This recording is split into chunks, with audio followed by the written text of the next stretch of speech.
नमस्कार, मैं श्रुति सिंह। स्वागत है आप सभी का इनसाइड झारखंड न्यूज के इस बुलेटिन में। चले जानते हैं आज की खबरों के बारे में। खबरों की शुरुआत करते हैं राजधानी रांची से।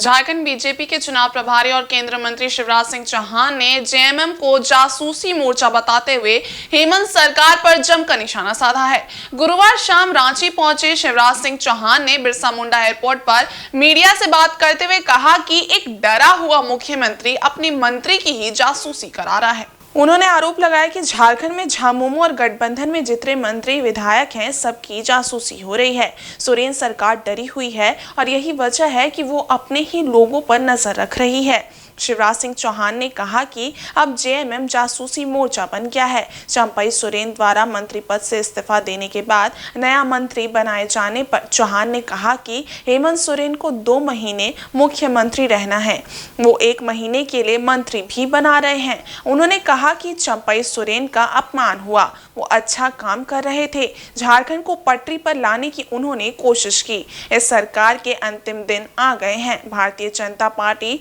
हेमंत सरकार को उखाड़ कर फेंकेगी। वहीं जासूसी प्रकरण पर सरकार के पक्ष पर कहा कि ये अव्वल दर्जे का मजाक है। शिवराज सिंह चौहान ने आगे कहा कि झारखंड में भ्रष्टाचार चरम पर है। झारखंड में नोटों के ढेर बरामद हो रहे हैं जो ये बताते हैं कि कैसे जनता का पैसा लूटा जा रहा है। उन्होंने कहा कि बांग्लादेशी घुसपैठियां आदिवासियों की जमीन हड़प रहे हैं।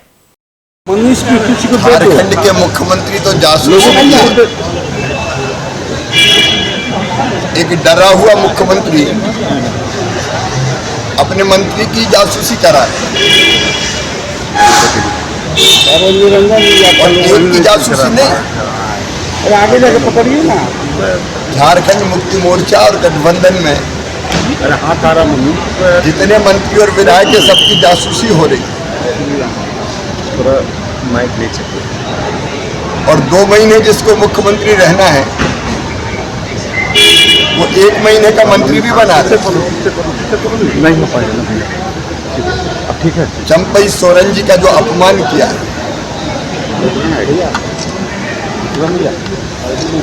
जिस ढंग से मुख्यमंत्री रहते हुए उनके साथ व्यवहार हुआ है, अपमानित होकर उनको इस हद तक आहत किया गया कि झारखंड बचाने के लिए उन्होंने जेएमएम छोड़ दिया। जेएमएम तो अब जासूसी मोर्चा हो गया है। इस सरकार के अंतिम दिन आ गए हैं। झारखंड को बचाने के लिए भारतीय जनता पार्टी इस सरकार को उखाड़ के फेंके। शिवराज जी, लेकिन आप लोगों पर आरोप लग रहा है कि झूठ बोलते हैं। वो जो जिस जासूसी की बात आप कर रहे हैं वो कह रहे हैं कि वो तो उनकी सिक्योरिटी में थे। इससे बड़ा मजाक क्या हो सकता है मित्रों। ये सिक्योरिटी में लगाए हुए लोग हैं जो जासूसी करते हैं। शर्मानी चाहिए सरकार को।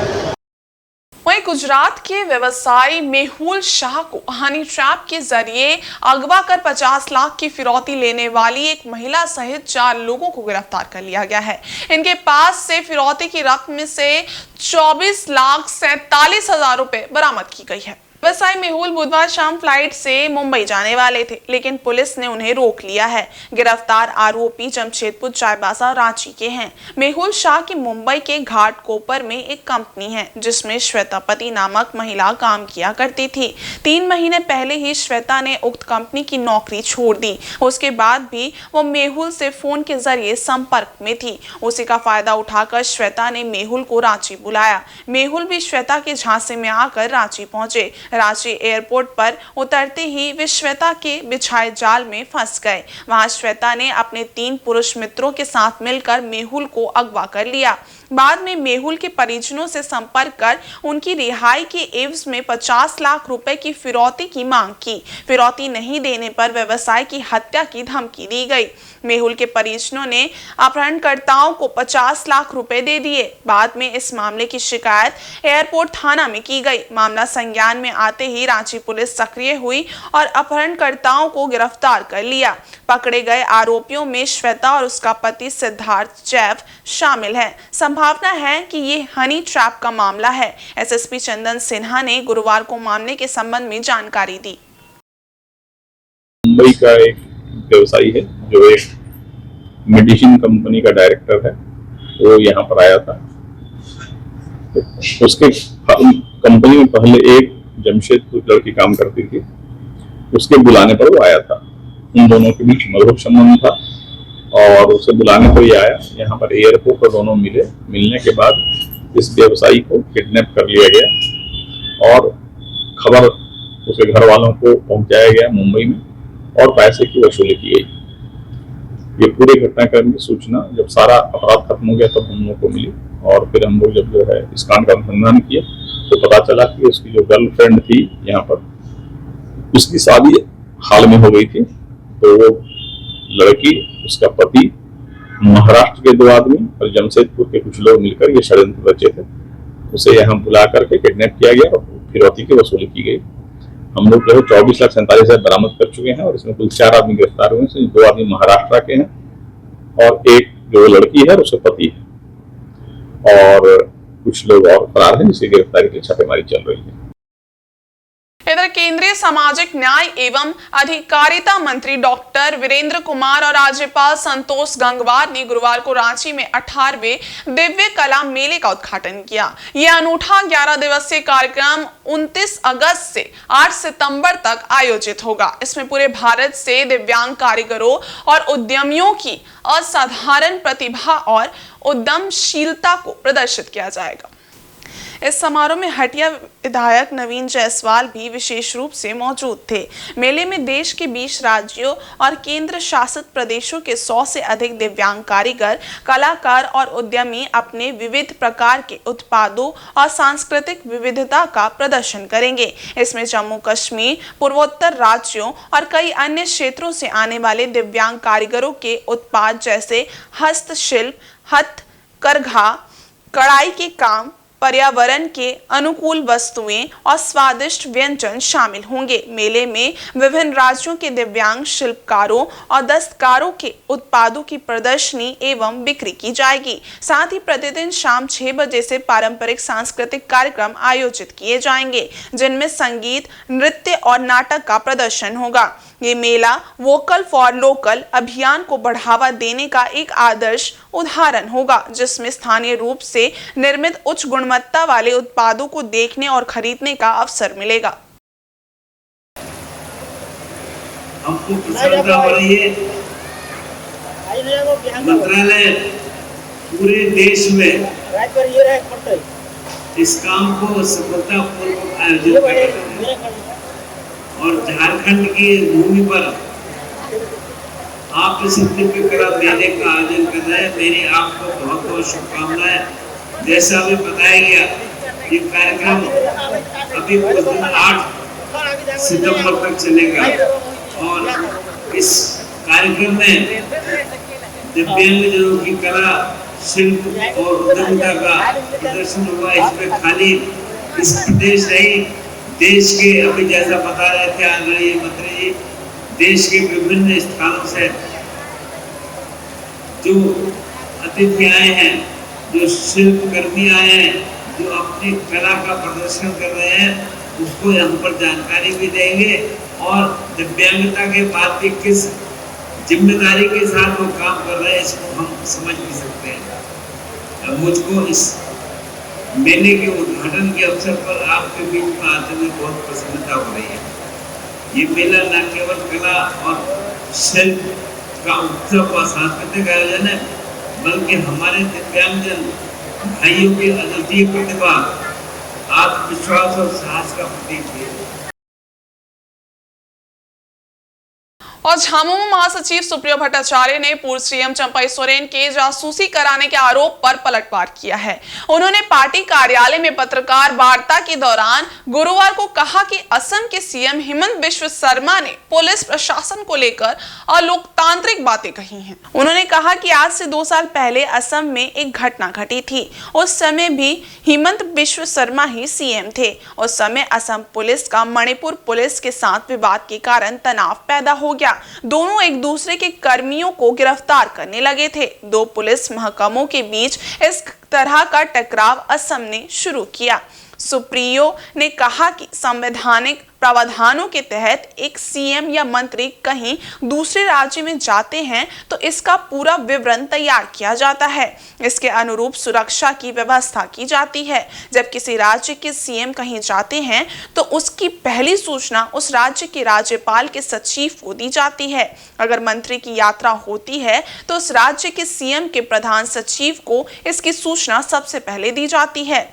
साथ ही पुलिस महकमे के शीर्ष अधिकारियों को दी जाती है। इसमें विशेष शाखा की पुलिस भी आती है। विशेष शाखा की ओर से मंत्री की सुरक्षा के लिए जो पुलिस कर्मी दिए जाते हैं वो सादे लिबास में रहते हैं। ये सब एक प्रोटोकॉल के तहत होता है। ये पूरे देश में होता है। इसी प्रोटोकॉल के तहत मंत्रियों या अन्य संबंधित व्यक्तियों को सुरक्षा दी जाती है। करवाई तो जाहिर सा बात है कि हमारा जो विशेष शाखा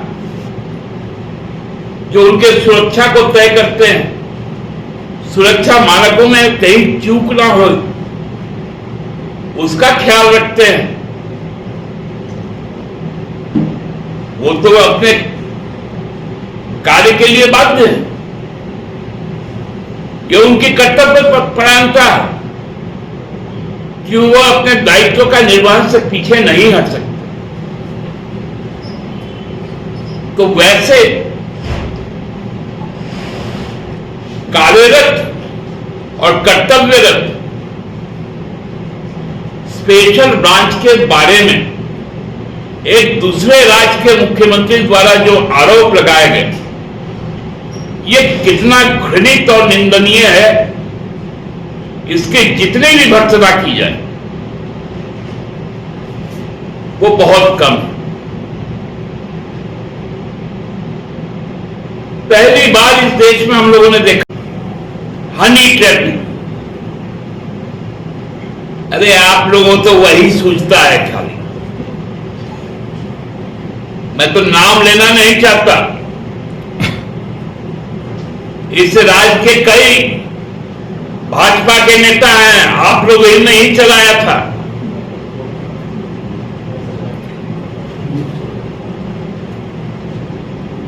जनप्रतिनिधि भी हैं, बड़े बड़े नेता हैं, राष्ट्रीय स्तर के भी नेता हैं। सभी कारनामे पब्लिक डोमेन में, इनको यही सूझता ही, क्योंकि इनके दिल में हम इनकी मनोदशा इसी ओछी हरकत के कारण ही प्रसिद्ध है। इधर मुख्यमंत्री हेमंत सोरेन की अध्यक्षता में गुरुवार को प्रोजेक्ट भवन में झारखंड मंत्रिपरिषद की बैठक संपन्न हुई। इसमें कुल 44 प्रस्तावों पर मुहर लगाई गई है। कैबिनेट सचिव वंदना दादेल ने इसकी जानकारी दी।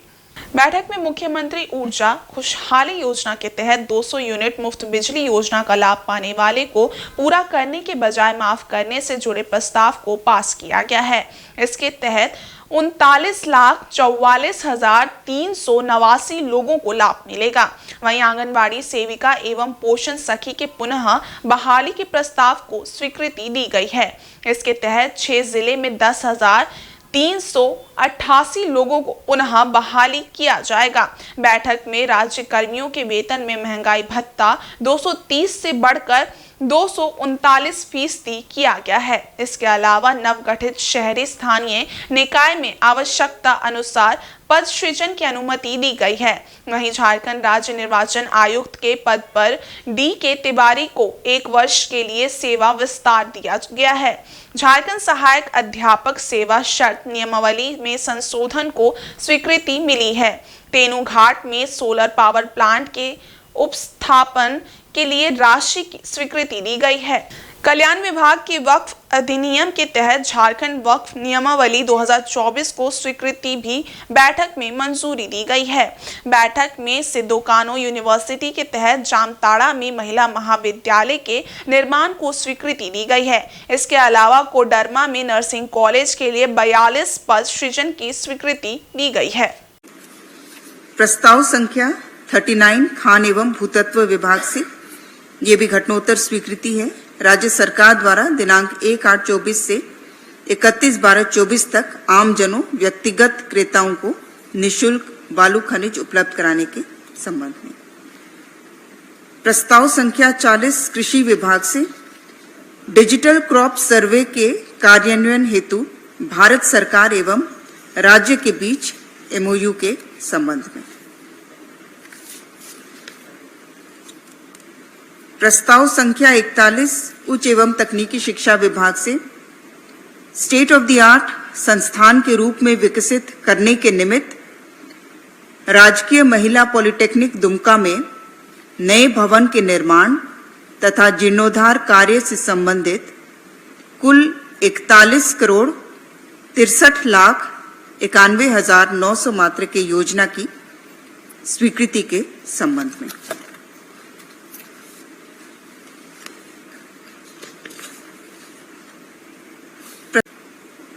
प्रस्ताव संख्या 38 गृह विभाग से माननीय उच्च न्यायालय द्वारा पारित न्यायादेश के अनुपालन में गृह रक्षकों को पुलिसकर्मियों के समकक्ष दैनिक कर्तव्य पारिश्रमिक दिए जाने संबंधी प्रस्ताव की घटनोत्तर स्वीकृति। इधर रांची पुलिस ने नशे के कारोबार के खिलाफ एक महत्वपूर्ण कार्रवाई करते हुए भारी मात्रा में ब्राउन शुगर और गांजा बरामद किया है। ये छापेमारी रांची SSP को मिली गुप्त सूचना के आधार पर की गई है। कोतवाली DSP के नेतृत्व में पुलिस टीम ने सुखदेव नगर थाना क्षेत्र के विद्यानगर में छापा मारा, जहां से 2 तस्करों को गिरफ्तार किया गया है। पुलिस की कार्रवाई के दौरान तस्करों ने भागने का प्रयास किया, लेकिन पुलिस ने उन्हें खदेड़कर गिरफ्तार कर लिया। जांच के दौरान पता चला कि तस्करों ने घर के अंदर जमीन में गड्ढा खोदकर ब्राउन शुगर और गांजा छिपा रखा था। इसे एक कंटेनर में रखा गया था, जिसे पुलिस ने जब्त कर लिया। इस छापेमारी में कोतवाली DSP के साथ प्रशिक्षु DSP, सुखदेवनगर थाना प्रभारी और महिला थाना प्रभारी भी मौजूद थी। पुलिस की इस बड़ी सफलता से रांची में नशे के कारोबार पर कड़ा प्रहार हुआ है और इससे नशा तस्करों के बीच हड़कंप मच गया है। पुलिस अब गिरफ्तार तस्करों से आगे की पूछताछ कर रही है, जिससे इस मामले में और भी खुलासे होने की उम्मीदें हैं। पकड़े गए आरोपियों में पवन कुमार और चिंटू कुमार शामिल है। इनके पास से पुलिस ने 105 पुड़िया ब्राउन शुगर और 3 किलोग्राम गांजा बरामद किया है। एक अन्य मामले में 2 अगस्त को सुखदेव नगर थाना क्षेत्र की महुआ टोली में अधिवक्ता गोपी कृष्ण की हत्या चाकू गोद कर दी गई थी। साथ ही दहशत फैलाने के मकसद से गोली भी चलाई गई थी। इस हत्याकांड में 2 अपराधी रोशन मुंडा और संदीप कालिंदी को पुलिस ने पूर्व में गिरफ्तार कर जेल भेजा था। वहीं एक अपराधी खेमलाल कालिंदी फरार चल रहा था, उसे भी पुलिस ने गुरुवार को गिरफ्तार कर लिया और उसकी निशानदेही पर फायरिंग में इस्तेमाल एक देसी कट्टा, जिंदा गोली और खोखा बरामद किया गया है। पुलिस के अनुसार खेमलाल का आपराधिक इतिहास रहा है। कोतवाली DSP और सुखदेवनगर थाना प्रभारी के नेतृत्व में छापेमारी की गई। सूचना मिली थी कि ड्रग्स का कारोबार जो है एक पुराना ड्रग पेडलर है वो कर रहा है, और जब उसे पकड़ा गया तो उसके पास से 3 किलो करीब गांजा और इसे 105 पुड़िया ब्राउन शुगर ये बरामद हुआ है, और एक बाइक जिसका वो उपयोग करते थे, ये 3 बरामद हुए हैं। जो इसमें मेन पेडलर है वह अरगोड़ा क्षेत्र में रहता है, हालांकि वो मूल रूप से बिहार का रहने वाला है, और वह पूर्व में भी मार्च के महीने में संभवतः वो जेल गया था, और वो बेल पर निकलने के बाद फिर से इसी काम में, इसी धंधे में लग गया था। नाम क्या सर? उसका नाम है पवन कुमार। तो कुल 2 आदमी गिरफ्तार हुए हैं और जो है अवैध ड्रग्स से बरामदगी हुई है। ये बारी जो है ये इनपुट और उसके बाद जो गिरफ्तारी है ये बहुत ही अच्छे तरीके से DSP कोतवाली के नेतृत्व में सुखदेवनगर थाना प्रभारी की टीम ने किया है। वहीं राष्ट्रीय अनुसूचित जनजाति आयोग की सदस्य आशा लकड़ा ने गुरुवार को विभिन्न विभागों की समीक्षा बैठक की। बैठक के बाद आशा लकड़ा ने कहा कि भूमाफियाओं को प्रशासन का संरक्षण प्राप्त है। CEO और थाना प्रभारी की मिलीभगत से आदिवासियों की जमीन लूटी जा रही है। आशा लकड़ा ने अनुसूचित जनजाति, अनुसूचित जाति एवं पिछड़ों के हॉस्टल को लेकर भी जिला प्रशासन पर सवाल खड़े किए। वहीं स्वास्थ्य विभाग में सदर की व्यवस्था दुरुस्त करने की भी बात कही। उन्होंने खाद्य आपूर्ति विभाग पर गंभीर आरोप लगाते हुए कहा कि गरीबों के राशन में हकमारी हो रही है। जमीन संबंधित मामले को लेकर 30 अगस्त को एक महत्वपूर्ण बैठक होगी। उन्होंने कहा कि सभी थानों में ST/SC मामला दर्ज हो, फिर जिला में ट्रांसफर किया जाए। अभी बाकी हमने रांची जिला का रिव्यू मीटिंग लिए हैं और रिव्यू मीटिंग में हमने डिटेल रूप से स्वास्थ्य विभाग, एजुकेशन डिपार्टमेंट, कल्याण विभाग, समाज कल्याण, सामाजिक सुरक्षा, खाद्य आपूर्ति, पेयजल स्वास्थ्य विभाग, मनरेगा, जेसल पीएस और वन विभाग, भूअर्जन विभाग, कृषि विभाग, श्रम नियोजन, पशुपालन, गव्य विकास, मत्स्य विभाग, बिजली विभाग और जलापूर्ति, सभी विभागों का हमने बहुत पूरी बैठक ली। बैठक में जिला के सभी पदाधिकारी, डीसी, एसपी सहित और सभी सीओ और बीडीओ 18 ब्लॉक का रांची सहित सबका हमने समीक्षा बैठक लिए हैं। और समीक्षा बैठक में अगर हम बात करेंगे तो एजुकेशन सिस्टम की अगर हम बात करते हैं, एक आदिवासी बहुल राज्य की राजधानी रांची जैसे हेडक्वार्टर की बात करते हैं, स्कूल के बारे में सबको जानकारी है, टोटल स्टूडेंट कितना है यह भी पूरा डिटेल उनके पास नहीं है, और ना ही टोटल टीचर के बारे में, उनमें से आदिवासी कितना है, माने एसटी कितना है, एससी कितना है, ओबीसी कितना है, अल्पसंख्यक कितना है, ये अलग अलग नहीं किया गया। आज का बैठक में जो विषय सामने आया है, आयोग ने बोला है बैठक में कि सभी को अलग अलग किया जाए, और उनमें से जो बच्चे आज भी ड्रॉप आउट हो गए हैं, उन ड्रॉप आउट बच्चों को आपने फर्स्ट टाइम दोबारा एडमिशन करने का मौका दिया क्या, सेकेंड टाइम, थर्ड टाइम अगर नहीं किए हैं तो उसको करने के लिए हमने बोला है। वहीं कैबिनेट की बैठक में झारखंड सरकार ने हिंदुस्तान कॉपर लिमिटेड की सूरदा माइंस की लीज बंदोबस्ती के इकरारनामा के प्रस्ताव को स्वीकृति दे दी है। अब वर्षों से बंद सूरदा खदान खुलने का मार्ग प्रशस्त हो गया है। इसके लिए मजदूरों और झामुमो मुसाबनी प्रखंड कमेटी के विधायक रामदास सोरेन का आभार प्रकट किया गया। दरअसल पिछले दिनों मजदूर यूनियन के प्रतिनिधियों के साथ विधायक रामदास सोरेन ने मुख्यमंत्री हेमंत सोरेन से मुलाकात की थी। सूरदा माइंस की लीज बंदोबस्ती के इकरारनामा के प्रस्ताव को जल्द कैबिनेट में पारित कराने की मांग की। मुख्यमंत्री ने भरोसा दिया था कि इस बार कैबिनेट में सूरदा माइंस लीज का मामला पारित कर दिया जाएगा। गुरुवार को कैबिनेट में सूरदा लीज का मामला पास हो गया। इससे जल्द सूरदा माइंस में सुचारू रूप से खनन कार्य शुरू होने की संभावना है। गौरतलब हो कि माइंस की लीज खत्म होने पर 1 अप्रैल 2020 से सूरदा खदान बंद हो गई। यहाँ काम करने वाले प्रत्यक्ष अप्रत्यक्ष तौर पर करीब 2000 कर्मी बेरोजगार हो गए। 20 जून 2024 को भारत सरकार के वन एवं पर्यावरण मंत्रालय ने 65.52 हेक्टेयर वन भूमि की लीज के लिए क्लियरेंस दी थी। अब प्रस्ताव को स्वीकृति मिलने पर लोगों में खुशी है। इस क्षेत्र के सबसे बड़ी समस्या माइंस को लेकर के हमेशा लोग बोलते थे। माननीय विधायक इस पर पहले से प्रयासरत थे। उनके प्रयास से लीज पूर्व में हुआ। लीज डीड एग्रीमेंट जो अंतिम प्रक्रिया है, इस प्रक्रिया में HCL के द्वारा काफ़ी दिनों से प्रयास किया जा रहा था। उनके द्वारा जो कागजात EC, फॉरेस्ट क्लियरेंस, इन सब चीज़ों का उन लोगों ने काफ़ी लंबा समय लिया। उन सब चीज़ों को आज के दिन में सारी चीज़ पूर्ण हो गई। हम लोग पिछले 20 तारीख को माननीय मुख्यमंत्री से मिले, जिसमें हमारे स्थानीय विधायक श्री रामदास सोरेन जी के नेतृत्व में हम लोग गए थे, और उन्होंने, मुख्यमंत्री ने उसी दिन आश्वस्त किया था, हमें प्रतिनिधि हमारे साथ गए थे। इन लोगों के सामने माननीय मुख्यमंत्री जी ने हम लोग को आश्वस्त किया था कि कुछ त्रुटियां हैं, मैं 2 दिन में क्लियर कर ले रहा हूं, टेबल पर मेरी फाइल है और इस कैबिनेट में मैं आपको पास कर दूंगा। उन्होंने अपने वादा को पूरा किया। इस क्षेत्र के प्रतिनिधि माने जो चिर प्रतीक्षित मांग था, ये डिमांड को कल के दिन में कैबिनेट द्वारा पारित किया जाना मुसाबनी के, ताम्रनगरी के, मोवंडार, घाटशिला सभी लोगों के लिए ये सबसे खुशी का विषय है। और इस बेहतर काम के लिए मैं तहे दिल से माननीय मुख्यमंत्री जी को, माननीय विधायक श्री रामदास सोरेन जी को और हमारे प्रतिनिधिमंडल के तमाम सदस्यों को दिल से धन्यवाद देता हूं, आभार व्यक्त करता हूं, और मजदूर साथियों को भी आश्वस्त करना चाहता हूं कि आपने जो भरोसा और विश्वास हम लोग पर जताया, हम लोगों ने थोड़ा काम किया, इससे और बेहतर काम करेंगे। आने वाला समय मुसावनी का गोल्डन युग वापस आएगा, ये सुनिश्चित रहिए।